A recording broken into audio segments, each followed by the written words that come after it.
네, 안녕하세요. 올주 마음건강TV 시청자 여러분. 저는 인지심리학 박사과정 정성우입니다. 걱정과 불안은 우울증의 주요 증상이자 원인이기도 한데요. 오늘은 그중 걱정에 대해 먼저 살펴보겠습니다. 여러분은 걱정이 많은 자신 혹은 타인의 모습에 답답함을 느껴본 적이 있나요? 저는 개인적으로 과제를 기한 내에 못 끝낼까봐 걱정하느라 정작 과제하는 데 쓸 시간을 낭비하는 제 모습이 답답하게 느껴진 적이 많습니다. 때로는 닥치지도 않은 미래를 걱정하고 불안해하다가 미래를 대비하기보다는 불안한 마음을 달래려고 게임으로 회피하는 모습을 보였던 동생의 모습을 답답해하기도 했습니다. 하지만 사실 걱정과 불안은 거의 자동적으로 일어납니다. 우리의 뇌가 그렇게 진화해왔기 때문이죠. 그래서 이해하지 못할 일이라기보다는 어쩌면 자연스러운 것에 가깝습니다. 우리가 걱정과 불안에 빠지기 쉬운 이유는 우리의 뇌에 있습니다. 동굴 밖으로만 나가면 온갖 위험이 도사리는 원시시대에 걱정하지 않고 불안을 느끼지 못했다면 아마 인류는 살아남지 못했을 겁니다. 불확실한 것을 부정적인 것으로 해석하고 걱정하고 불안을 느꼈기 때문에 신중히 행동하고 안전을 지키는 데 초점을 맞춰 살아남을 수 있었을 겁니다.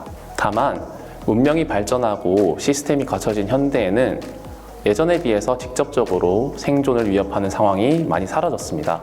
우리가 걱정과 불안에 빠지는 배경이 인류의 생존 확률을 높였던 자연스러운 진화의 결과임을 이해하고 내가 언제든지 1차적으로 걱정이 들고 불안하게 되어 있다는 것을 받아들이는 게 중요할 것 같습니다.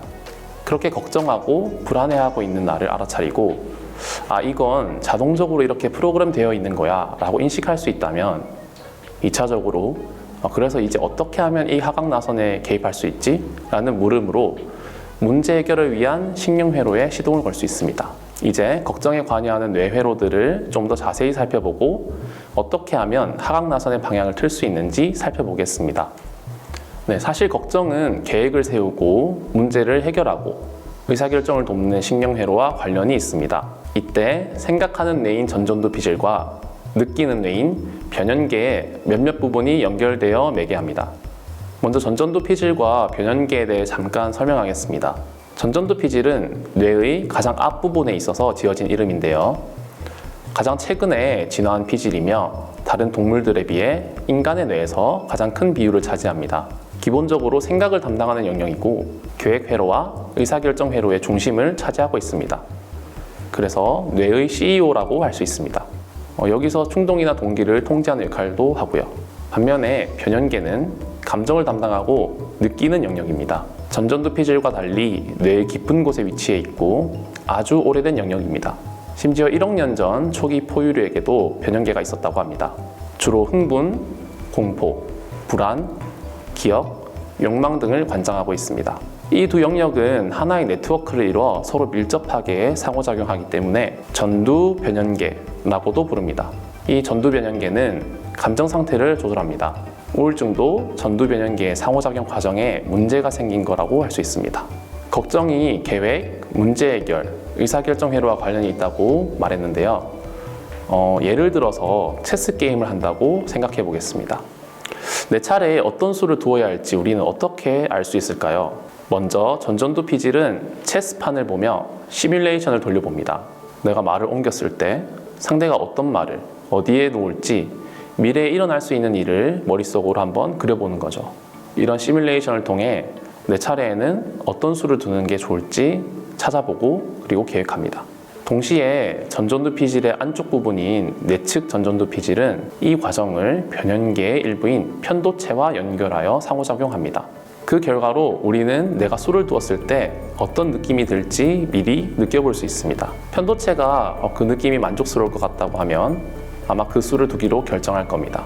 반대로 그 느낌이 좋지 않다면 결정을 잠시 미루고 혹시 놓친 것은 없는지 전전두 피질이 다시 시뮬레이션을 돌려봅니다. 이렇게 계획을 세우고 문제를 해결할 때 자신을 포함한 외부의 많은 정보를 가상의 미래에 투사하고 예상되는 결과에 어떤 감정을 느낄지 평가하는 과정을 거칩니다.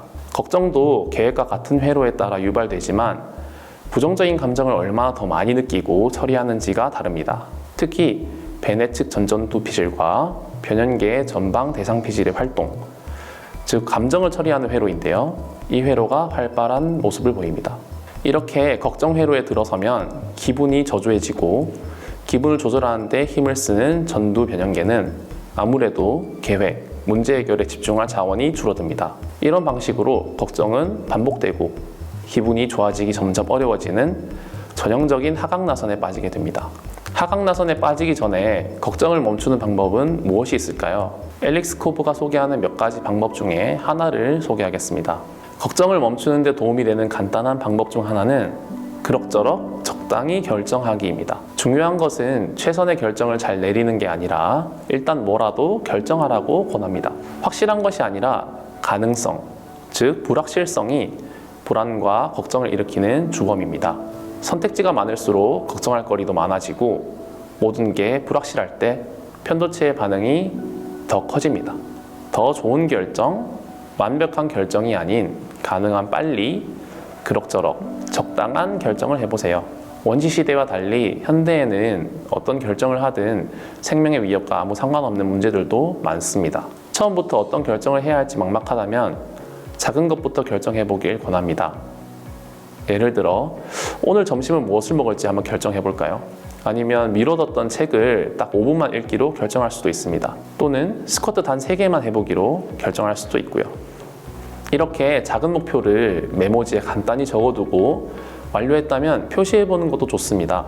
그 어떤 것이든 일상의 사소한 것 한두 가지, 만약 여력이 된다면 3가지 정도만 결정해보세요. 아무리 작은 일이라도 일단 결정해버리고 나면 문제가 단순해지고 더 쉽게 처리할 수 있을 것 같은 기분이 듭니다. 그럭저럭 결정해도 충분하다고 인식하게 되면 보계측 전전두 피질이 활성화되어 상황을 장악하고 있는 듯한 느낌, 즉 통제감을 갖는 데 도움을 주기 때문입니다. 이렇게 우울증의 큰 증상이자 원인 중 하나인 걱정을 다뤘는데요. 걱정에 빠지게 되는 이유와 그 과정을 뇌과학의 관점에서 간단히 살펴봤습니다. 그리고 뇌과학에서 제안하는 걱정에서 벗어나기 위한 간단한 방법 하나를 살펴봤습니다. 꼭 열심히보다는 반복이 중요하다는 걸 잊지 마시길 바랍니다. 네, 어떠셨나요? 영상이 유익하셨나요? 유익하셨다면 좋아요와 구독 부탁드립니다. 네, 감사합니다. 마음이 아플 땐 왜 참기만 해요. 고민하지 말고 상담 받으시죠. 정신건강 책임져줄 우리 쉼터 훌쭉은 정신건강복지센터.